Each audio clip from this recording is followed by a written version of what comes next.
analyzing how the author develops and contrasts Monique's parenting style at the beginning of chapter 11 with Mr. Washington's parenting style towards the end of chapter 11.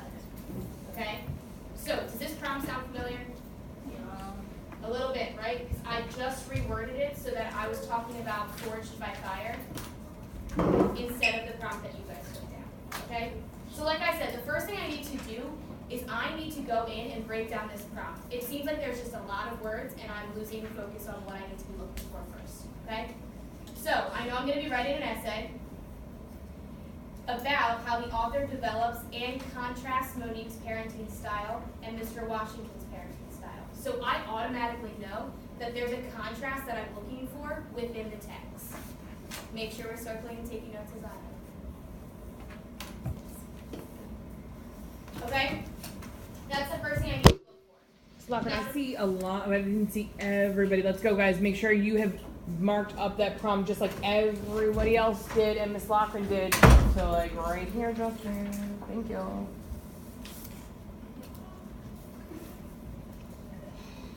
Good. So, the contrast that I'm looking for is parenting styles. Okay? I see that up here and down here. So that's going to be one of my main focuses is the different parenting styles that I see. Who are the parenting styles that I'm focusing on? Monique and Mr. Washington. Good. Monique and Mr. Washington's, right? All in chapter 11. Now, that's just what my focus is. To fully answer the question, I need to look at how the author develops that. How does an author normally develop what they're writing? With what? Good, with an author's tool. Okay? So once I go through and I figure out the contrast between Monique and Mr. Washington's parenting styles, then I can go and fully answer the question, how does the author develop that? Through one of the tools that I know inside of the bank inside of my head. Okay? Make sense so far? Mm-hmm. Okay. So, now I need to go back to my reading of chapter 11 and really zoom in on the way Monique parents in the beginning of chapter 11, because that's my first task up here, right? So I'm going to zoom in right down here. Okay, so I just put the whole move on this silly paragraph. So I'm going to read this to myself once, and then I'm going to try and search for the actual parenting style that she has in there.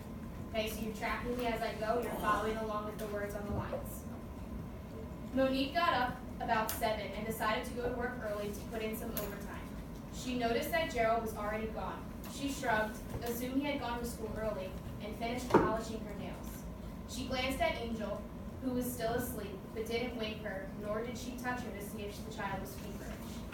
Okay, so I'm going to stop there. I already know that there's a lot of things I can tell about Monique's parenting style. Okay? For one, I'm going to go back in and see that she's polishing her nails. To me, that's a big sign. She doesn't really even care where Gerald is. It almost doesn't cross her mind. Make sure you're annotating with me. I don't see everyone doing it. Okay? She just assumes he's gone to school. She just assumes that he went to school and is like, okay, I'm just going to polish my nails. So to me, that doesn't seem like a parent who's very concerned as to where one of her children is. Okay? Then I keep going down. It says, nor did she touch her to see if the child was feverish. Polish on her nails. When you put care, it's like she doesn't care. Thank you. I said it, didn't I? Appreciate it. Okay? So nor did he touch her nor did she touch her to see if the child was still feverish. Again, is that a mother who cares if she's not even recognizing the fact that her child was sick and then she's not even going to feel she's still sick? Right?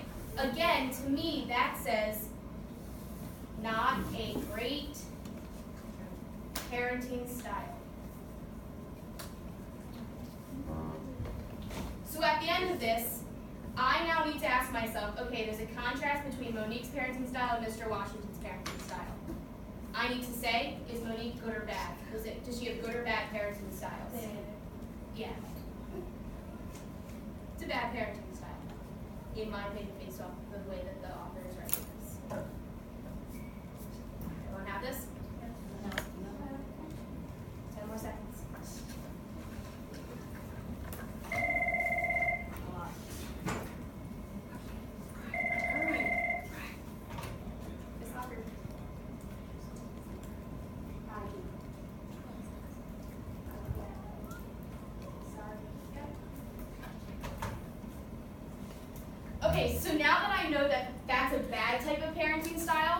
I know that the contrast is going to be a good parenting style of Mr. Washington. So I'm going to flip my page.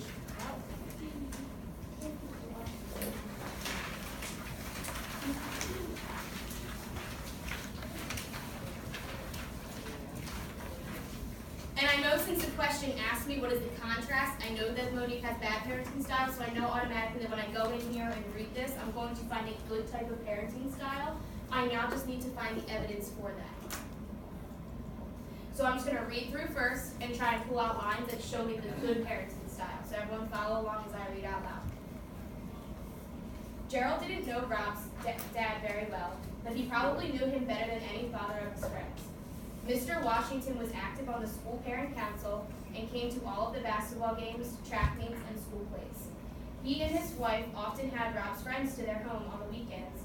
They had a finished rec room, a huge backyard, and a refrigerator that always seemed to be well stocked with the essentials, like pizza, ice cream, and soda pop. Gerald wasn't sure if they were wealthy or not, but they sure had lots of things that he and Monique and Angel couldn't afford. Gerald had only been there once, and although he felt uncomfortable at first, Rob's family had made him feel at home. So I'm going to stop there. I already see the way that Rob's dad parents, right? Mr. Washington was active at school, came to all of his games, right? If they were like a good family, it seems that they have all of Rob's friends over, and they made Gerald feel like he was at home, right? Those are just two solid examples that show that Rob's dad is a good person. But I can even dive a little deeper. Okay? So I'm going to keep going a little. Mr. Washington touched Gerald on the shoulder. "You all right, son?" he asked with genuine concern. Gerald had planned to shrug, laugh, and head to the gym with Rob, but the touch of Rob's father's hand on his shoulder seemed to let everything come loose. He tried to hold them back, but tears of fear and worry began to escape from his tightly clenched eyes. So, something else. Did you see something? Mr. Washington touched Awesome. And the words to zoom in on here is genuine concern, right? This person who's not even his own dad genuinely is concerned with the way he's feeling. This shows that he does care, right? So on one hand, we have Monique's bad parenting style. On the next hand, we have Mr. Washington's caring and good parenting style. Does that make sense so far? Got that? Okay. So now I need to think back to my question. Okay? I see the contrast of the different parenting styles. I found it in chapter 11. I can check both those off my list. Now the next thing I need to figure out is how the author develops that. Okay? Before you get to how the author develops it, I do want to make sure everybody's notes exactly mirror Ms. Loughran's, because if you don't have that, then you're not set up for success when we release you to work independently. So everybody make sure it's an exact replica. Like if she has care written down the side and good person, then you should too. Same thing.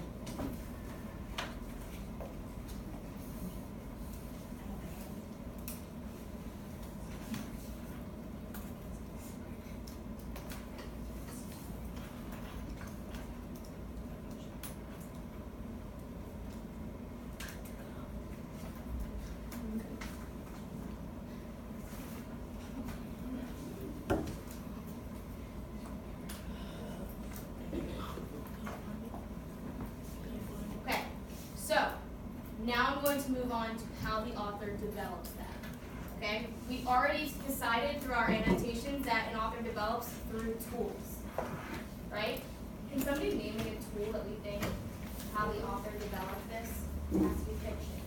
Come on. No? Okay. Why don't you take a minute and turn to the person next to you and discuss what type of tool you think the author is using. Okay? You have 1 minute. Make sure you're staying on task. Discussing what type of tool the author is using to develop the contrast. Everyone got that in their heads?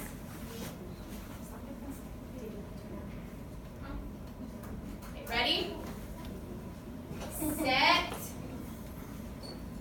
Go! Where's the list of tools that you use this in? Okay. So what do you think? Or is that just tools for other things? Is there another tool? Because I think I know what it is, but I don't see it there.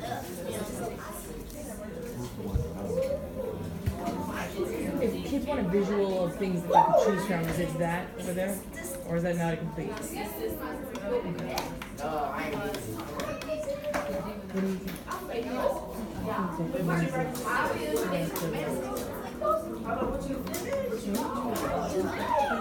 15 seconds. 15 seconds.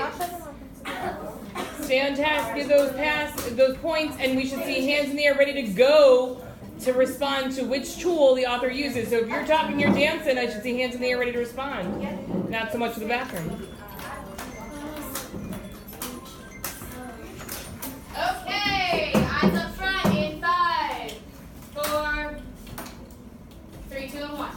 Great. So you have a second to talk to your partner. So I'm going to run around the room and I'm going to grab some of these different thoughts inside your head. Sierra. Awesome. That could be one. Character actions. Go ahead. Sabrina.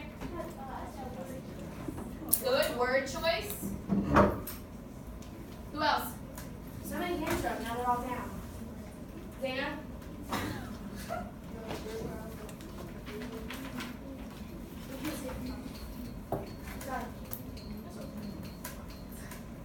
That's it? That's all? Okay, that's fine. I can accept those two because they are both fiction tools for the novel. So those are awesome examples. Why would we say one of them's character actions? Sabrina?